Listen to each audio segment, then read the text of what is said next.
विषय पर बात कर रहे हैं जो अक्सर हमारे घरों की दीवारों के पीछे खामोशी में दब जाता है।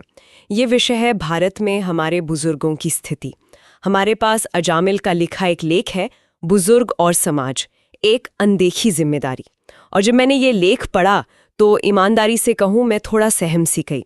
इसमें जो आंकड़े हैं, जो कहानियाँ हैं, वो हमें एक आईना दिखाती हैं। तो आज हम मिलकर इसी आईने में झांकने की कोशिश करेंगे, ये समझने की कोशिश करेंगे कि क्या हम वाकई उन लोगों को भूल रहे हैं जिन्होंने हमें और इस समाज को बनाया है। चलिए इस चर्चा की शुरुआत करते हैं।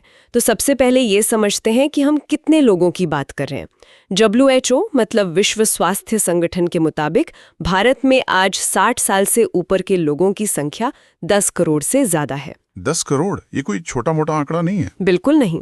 10 करोड़ का मतलब है ऑस्ट्रेलिया की आबादी का लगभग 4 गुना। हमारे देश में एक पूरी की पूरी पीढ़ी है जिसकी आबादी कई बड़े देशों से भी ज्यादा है। हाँ, और वो आंकड़ा तो सच में होश उड़ाने वाला है। नीति आयोग का अनुमान है कि 2050 तक यही संख्या बढ़कर 32 करोड़ हो जाएगी। 32 करोड़? जी, 32 करोड़। ये आज के अमेरिका की पूरी आबादी के बराबर है। बिल्कुल।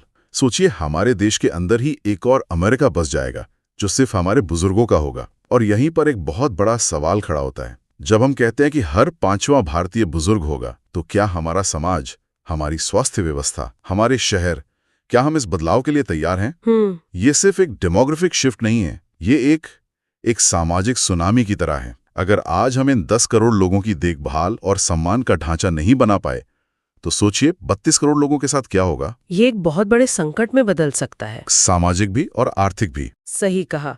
और ये संकट सिर्फ सड़कों या अस्पतालों में नहीं, इसकी जड़ें तो हमारे घरों के अंदर हैं।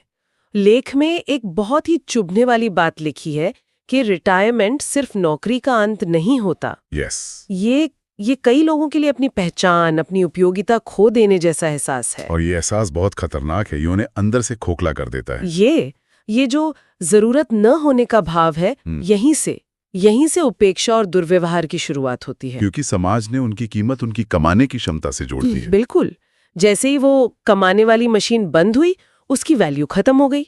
ये सोच ही कितनी डरावनी है। और ये सिर्फ कहीं सुनी बातें नहीं है। LASI नाम का एक सर्वे है। हाँ, भारत में अपनी तरह का सबसे बड़ा सर्वे है ये। जी। और ये सरकारी फाइलों से नहीं, बल्कि हजारों बुजुर्गों के घर घर जाकर उनसे सीधे बात करके तैयार किया गया है। और जो सच सामने आया है वो दिल दहला देने वाला है। सर्वे के मुताबिक हर 20 में से एक बुजुर्ग ने माना कि उनके साथ किसी न किसी तरह का दुर्व्यवहार हुआ है। और उससे भी ज्यादा परेशान करने वाली बात यह है कि इनमें से 70 से 80% मामले परिवार के अपने लोगों ने ही किए हैं। अपने ही लोगों ने? जी। और ये दुर्व्यवहार अक्सर मारपीटा ही नहीं होता, ये होता है ताने मारना, उनकी बातों को अनसुना करना, उन्हें अकेला छोड़ देना, या फिर उनके पैसे और प्रॉपर्टी पर कब्जा कर लेना। ये वो जख्म हैं जो दिखते नहीं पर शायद सबसे ज्यादा दुखते हैं। बिल्कुल। लेख में एक और आंकड़ा है जो सच कहूं तो किसी भी दूसरे आंकड़े से ज्यादा चुभता है। एक राष्ट्रीय सर्वे में 86% बुजुर्गों ने कहा, परिवार में सम्मान तो मिलता है लेकिन कोई हमारी बात सुनता नहीं। ये लाइन बहुत भारी है। बहुत ज्यादा। मतलब बच्चे शायद सुबह पैर छू लेते होंगे, दुनिया के सामने इज्जत भी देते होंगे, लेकिन घर के अंदर बैठकर 5 मिनट उनकी राय सुनने, उनके दिल की बात जानने का समय किसी के पास नहीं है। और ये ना सुने जाने का दर्द एक मौन महामारी की तरह है। ये धीरे धीरे उन्हें अवसाद में, असुरक्षा में, अकेलेपन की खाई में धकेल देता है। बिल्कुल। आपने देखा होगा कई बुजुर्ग पार्कों में घंटों अकेले बैठे रहते हैं। वो वहां धूप सेकने नहीं जाते, वो वहां उन अजनबियों के बीच अपनापन ढूंढने जाते हैं जिनसे वो 2 शब्द बात कर सकें। क्योंकि घर पे तो कोई बात करने वाला ही नहीं। घर उनके लिए एक 4 दीवारी बन जाता है, परिवार नहीं। और अगर हम बुजुर्ग महिलाओं की बात करें तो उनके लिए तो ये स्थिति और भी मुश्किल हो जाती होगी। हाँ, लेख में भी इसका जिक्र है। उनके लिए तो हालात अक्सर और भी खराब होते हैं, खासकर अगर पति का देहांत हो जाए। वो घर के एक कोने में सिमट कर रह जाती हैं। न समय पर दवा मिलती है, न कोई हालचाल पूछता है। उनकी पूरी दुनिया उस एक कमरे तक सीमित हो जाती है। उनका स्वास्थ्य सिर्फ बीमारियों से नहीं गिरता, बल्कि इस गहरे अकेलेपन से गिरता है। जी, इस एहसास से गिरता है कि अब उनकी जिंदगी का कोई मतलब नहीं रहा। ये एक धीमी मौत की तरह है जो समाज को दिखाई नहीं देती, ये सब सुनकर बहुत हैरानी होती है कि ये उसी देश में हो रहा है जहां हमें बचपन से मातृदेवो भव पितृदेवो भव सिखाया जाता है। हाँ, हमारी कहानियों में, हमारे धर्म ग्रंथों में तो श्रवण कुमार जैसे बेटे आदर्श हैं। तो फिर असल जिंदगी में हम इतने अलग कैसे हो गए? देखिए, यहाँ पर एक बुनियादी बदलाव आया है। पहले के संयुक्त परिवारों में बुजुर्ग घर का केंद्र होते थे। उनके अनुभव और सलाह के बिना कोई बड़ा फैसला नहीं होता था। बिल्कुल। लेकिन आज के एकल परिवारों में, मतलब न्यूक्लियर फैमिलीज में, जहां पति पत्नी दोनों काम कर रहे हैं, बच्चों पर पढ़ाई का दबाव है, उस तेज रफ्तार जिंदगी में बुजुर्ग कहीं फिट नहीं हो पाते। उन्हें एक अतिरिक्त जिम्मेदारी की तरह देखा जाने लगता है। ये कड़वा है पर शायद सच है। जी। लेख में इस पर भारत की तुलना जापान जैसे देशों से की गई है। वहां बुजुर्गों का अपमान करना एक कानूनी अपराध है और सरकार उनकी सामाजिक सुरक्षा की पूरी जिम्मेदारी लेती है। हाँ, जापान वाला मॉडल सुनने में बहुत अच्छा लगता है और शायद कुछ हद तक डर जरूरी भी है। लेकिन हमें यह भी सोचना होगा कि क्या हम कानून के डर से रिश्ते चलाना चाहते हैं? ये भी एक सोचने वाली बात है। कहीं इसका उल्टा असर ना हो जाए और परिवार के अंदर और कड़वाहट घुल जाए। कानून एक बाहरी ढांचा तो दे सकता है, लेकिन प्यार और सम्मान वो तो अंदर से ही आता है। बिल्कुल। तो क्या पैसा ही सब कुछ है? क्या 70-80 साल के किसी व्यक्ति की असली जरूरत सिर्फ वो 1000 रुपए की पेंशन है? यही तो मूल सवाल है। देखिए, आर्थिक सुरक्षा बहुत जरूरी है, मैं इससे इनकार नहीं कर रहा, लेकिन क्या वो सब कुछ है?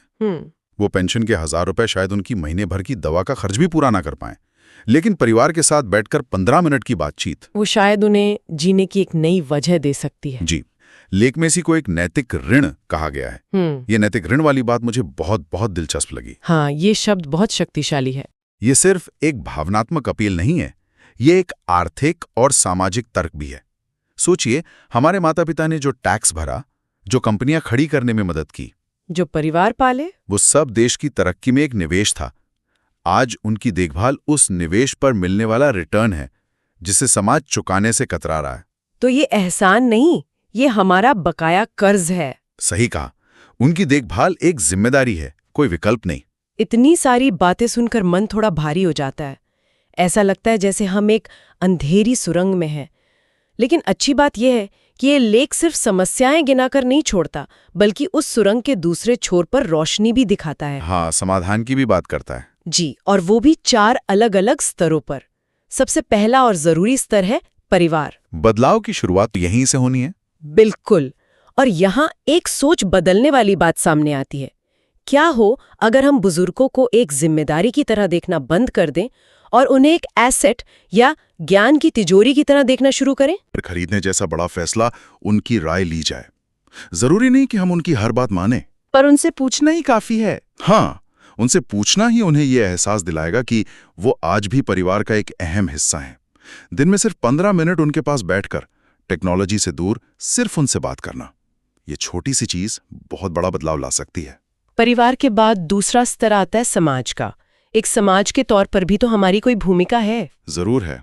हर मोहल्ले में, हर शहर में सीनियर सिटीजन क्लब या ऐसी जगह क्यों नहीं हो सकती जहां बुजुर्ग मिल बैठ सकें? सामुदायिक केंद्र बनाए जा सकते हैं। जी, जहां वो अपने जैसे लोगों से मिलें, अपनी बातें साझा करें और अपना अकेलापन दूर करें। और तीसरा जो शायद सबसे बड़ा बदलाव ला सकता है, वो है सरकार की भूमिका। नीतियां तो बनती हैं, पर वो अक्सर फाइलों में ही रह जाती हैं। तो इसमें क्या बदलाव हो सकता है? देखिए, दुर्व्यवहार के खिलाफ कठोर कानून जरूरी हैं। पेंशन व्यवस्था को आसान और सम्मानजनक बनाना होगा, ताकि उन्हें दफ्तरों के चक्कर न काटने पड़े। और सबसे जरूरी, उनके लिए स्वास्थ्य और मानसिक देखभाल को आसान बनाना होगा। हर सरकारी अस्पताल में एक विशेष वार्ड या काउंटर हो सकता है। बिल्कुल, ये बहुत जरूरी है। और अब आते हैं चौथे समाधान पर, जो मुझे व्यक्तिगत रूप से सबसे ज्यादा पसंद आया। वो है 60 के बाद भी उन्हें काम और समाज से जोड़े रखना। हाँ, हम ये क्यों मान लेते हैं कि 60 की उम्र में किसी का 40 साल का अनुभव अचानक बेकार हो गया? यही तो सबसे बड़ी भूल है। एक 65 साल का रिटायर्ड इंजीनियर या टीचर, उसका अनुभव अमूल्य है। उन्हें सलाहकार या मेंटोर या पार्ट टाइम काम की भूमिकाएं दी जा सकती हैं। बिल्कुल। सोचिए, अगर वो अपने अनुभव से किसी युवा स्टार्टअप को गाइड कर पाए तो क्या होगा? इससे न केवल उनकी थोड़ी आर्थिक मदद होगी, बल्कि उनका आत्मसम्मान भी आसमान छू जाएगा। उन्हें लगेगा कि समाज को आज भी उनकी जरूरत है। उनका ज्ञान देश और समाज दोनों के काम आ सकता है। तो इस पूरी चर्चा को अगर समेटना हो तो सार क्या है? लेख के अंत में एक बहुत खूबसूरत बात कही गई है। एक बुजुर्ग सिर्फ एक व्यक्ति नहीं होता, वो एक जीती जागती कहानी होता है, एक चलता फिरता इतिहास होता है, एक अनुभव का ग्रंथ होता है। उनकी हर झुर्री में एक पूरी जिंदगी की कहानी छिपी होती है। बिल्कुल। और कोई भी समाज कितना सभ्य है, इसका असली पैमाना ये है कि वो अपने सबसे कमजोर लोगों के साथ कैसा व्यवहार करता है। अपने बच्चे और अपने बुजुर्ग। जी, हम अक्सर बच्चों के भविष्य की चिंता तो बहुत करते हैं, लेकिन अपने बुजुर्गों के वर्तमान को भूल जाते हैं। तो इस चर्चा को खत्म करते हुए हमारे सुनने वालों के लिए सोचने के लिए एक बात छोड़ जाते हैं। हाँ, एक अंतिम विचार। शायद ये समस्या अपने आप ही छूटी हो जाए अगर हम ये समझ लें कि जितनी जरूरत हमारे बुजुर्गों को हमारी है, उससे कहीं ज्यादा जरूरत हमें उनकी है। उनके आशीर्वाद की, उनके अनुभव की और उनके निस्वार्थ प्रेम की। शायद जब हम इस रिश्ते को जरूरत और जिम्मेदारी के चश्मे से देखना बंद करके सिर्फ प्यार और सम्मान की नजर से देखेंगे, तो सब कुछ अपने आप बदल जाएगा।